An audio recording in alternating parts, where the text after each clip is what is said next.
ఓం గం గణపతయే నమః. ఓం గురుభ్యో నమః. ఓం సద్గురు శివానంద పరబ్రహ్మణే నమః. సిద్ధవేదము 9వ భాగము. గురు జీవుని మీరు స్నేహించిన మరొక ప్రాణిని హింసించుటకు వీలుండదు కదా. ఎప్పుడు తన్ను తానే స్నేహించునో అప్పుడు మరొకటిని హింసించటలేదు.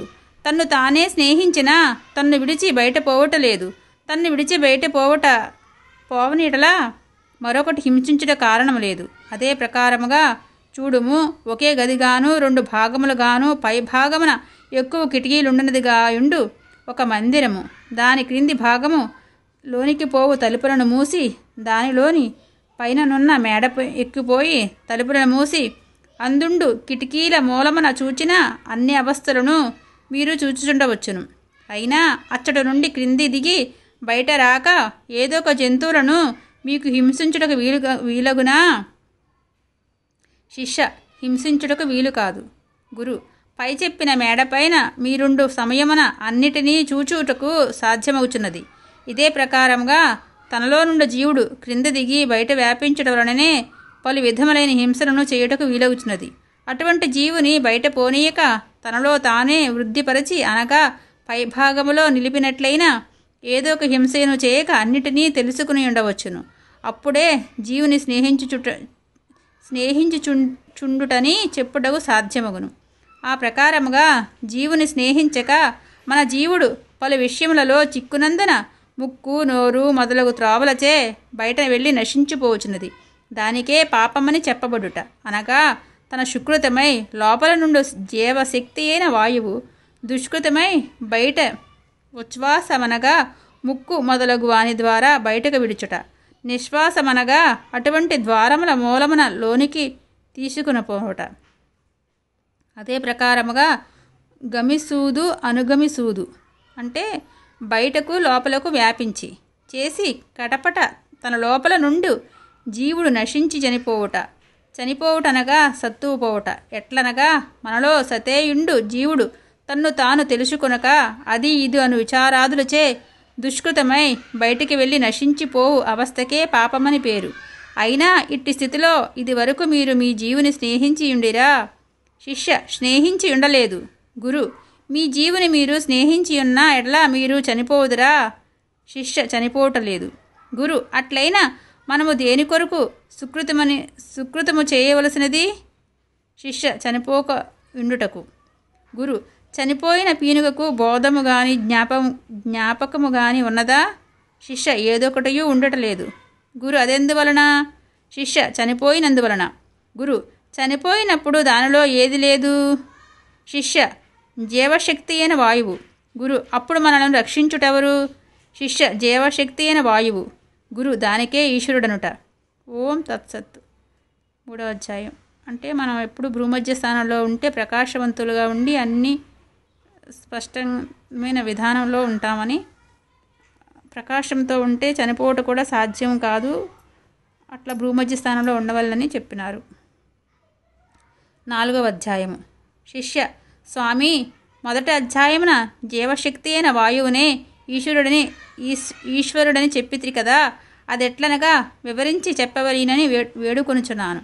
గురు ఎట్లనగా ఈశ్వరుడనుటకు తాత్పర్యము భరణ శ్రేష్ఠైనదిగాయున్నది. అదెట్లనగా ఈష్ ప్లస్ వరుణ్ ఈజ్వల్ భరణ్ అనగా కాపాడుట, వరుణ్ ఈజ్వల్ శ్రేష్ఠుడు. అట్లయినా ఈశ్వరుడనగా భరణ శ్రేష్ఠుడై ఉన్నది.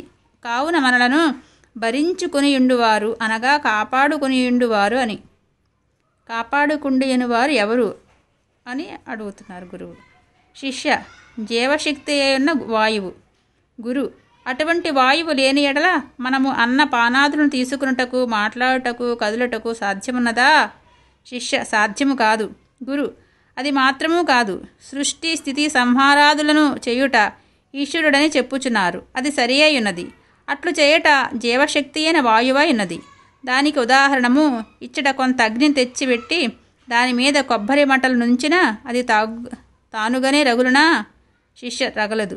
గురు అది రగులవలన ఏమి చేయవలను? శిష్య ఓదవలీను. గురు ఊదుటెట్లా? శిష్య జీవశక్తి అయిన వాయువులో నుండి. గురు ఆ వాయువులో నుండి ఏమి కలిగినది? శిష్య అగ్నిలో ప్రకాశం కలిగినది. అట్లనే మనము వాయువుతోటి మదనం చేస్తే మనకు కూడా ప్రకాశము కనిపిస్తుంది భూమధ్యంలో అని. గురు అటువంటి ప్రకాశమును మనము చూచుచున్నామా? శిష్య చూచుచున్నాము. గురు ఆ ప్రకాశమును చూడవలేనన్నా ఏమి ఉండవలేను? శిష్య రూపముండవలేను. గురు వాయువునకు రూపమున్నదా? శిష్య లేదు. గురు రూపము దేనికి కలిగినది? శిష్య అగ్నికి. గురు అగ్ని యొక్క రూపమేది? శిష్య ప్రకాశము. గురు అప్పుడు ప్రకాశమయుండు రూపమును సృష్టించినదెవరు? శిష్య వాయువు. అట్లైన సృష్టికర్త ఎవరు? జీవశక్తియుండు వాయువు. గురు ఆ ప్రకారంగా వాయువు నుండి సృష్టించబడిన ప్రకాశమే అయిన రూపము నుండి ఒక దీపమునందు నూనె పోసి ఒత్తు నుంచి దానిని వెలిగించి దానిని ఒక పెట్టెలో నుంచి ఆ పెట్టెను మూసినా అది వెలుగునా? శిష్య వెలుగదు. గురు ఏమి కారణము? శిష్య దాని లోపల వాయువు లేనందువలన. గురు అది వెలుగుచుండవలెనన్నా ఏమి కావలియును? శిష్య వాయువు కావలేను. గురు అప్పుడు స్థితి చేయనిదెవరు? శిష్య వాయువే. గురు ఆ వెలుగుచుండు ప్రకాశమైన రూపమును ఆర్పవలెనన్నా ఏమి కావలియును? ఆర్పాలంటే ఏమి కావాలి? శిష్య వాయువు కావలేను. గురు వాయువు చేత ఆర్పుట ఎట్లు? శిష్య ఊది ఆర్పుట. గురు అప్పుడు సంహారము చేయనిదెవరు? శిష్య వాయువే. గురు అట్లైన సృష్టి స్థితి సంహారాదులను చేయనిదెవరు? శిష్య జీవశక్తి అయిన వాయువేనని స్పష్టమగుచున్నది. వాయువు వల్లే అన్నీ జరుగుతున్నాయి అన్నట్టు. గురు కనుక అటువంటి వాయువే శక్తి. ఆ శక్తి ఎందుండియే సృష్టి స్థితి సంహారాదులు కలుగుట. దీనినే శివశక్తి అని చెప్పుట. కావుననే శక్తి విడిచిపోయిన శివుడు శవరూపమే ఉండునని చెప్పుటకు కారణము. అదిగాక సర్వ అర్థములు అనర్థములు కల్పించుటయు ప్రపంచము యొక్క ఏ కారణముగాను విశేషమైయుండు శరీరమైనది. శిష్య స్వామి ఇదివరకు అన్నిటికీ కారణము జీవశక్తి అయిన వాయువని చెప్పినారు. కానీ ఇప్పుడు మరి శరీరమని చెప్పుచున్నారు. దీనికి కారణమేమి? గురు శరీరమనగా ఏమని మీకు తెలియను? శిష్య ఏమి తెలియను? శరీరమనగా ఏమని మీకు తెలియనా? శిష్య తెలియను. గురు అదేది? శిష్య అది ఈ జడము. గురువు నీవు ఇప్పుడు తాకి చూపిన దానిని శరీరమని పేరు లేదు, దానిని రొమ్మని చెప్పుదురు. శరీరమని తాకి చూపుటకు వీలున్నదా? శిష్య అన్ని అవయములు కూడిన రూపమునకు శరీరమని పేరు. గురు అయినా అన్ని అవయవములు లేనిచో దానికి శరీరమని చెప్పరాదా? శిష్య చెప్పకూడదు. గురువు ఒకనికి కాళ్ళు లేవు, ఒకనికి చేతులు లేవు, మరొకరికి నేత్రములు లేవు, ఇంకొకరికి ముక్కు లేదు, వేరొకరికి పై చెప్పిన అవయవములు అనగా కాళ్ళు చేతులు ముక్కు కండ్లు ఏమీ లేవు. అయినా అటువంటి వారికి శరీరం లేదని చెప్పవచ్చునా? శిష్య చెప్పరాదు. గురు అది మాత్రము కాదు, దేహమునందలి పై చెప్పిన అవయవములకు వేర్వేరుగా ఒక్కొక్క పేరున్నది. కావున అది ఏదియూ శరీరము కాదు. అదియును కాక చర్మము నరములు ఎముకలు మొదలైనవి శరీరమునకు సంబంధించినవని చెప్పబడినది. అట్లున్న చర్మ నరములు ఎముకలు వీటిని తీసివేసిన శరీరమును చూడవీలున్నదా? శిష్య చూచుటకు వీలులేదు. గురు ఎందువలన?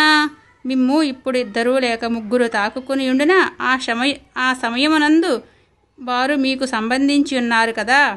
శిష్య అవును. గురు వారు మిమ్మల్ని తాకకున్న సమయమున వారు మీకు సంబంధించి ఉన్నారా? శిష్య లేదు. గురు అప్పుడు మిమ్మల్ని వేరుగా చూడవచ్చు కదా. శిష్య చూడవచ్చును.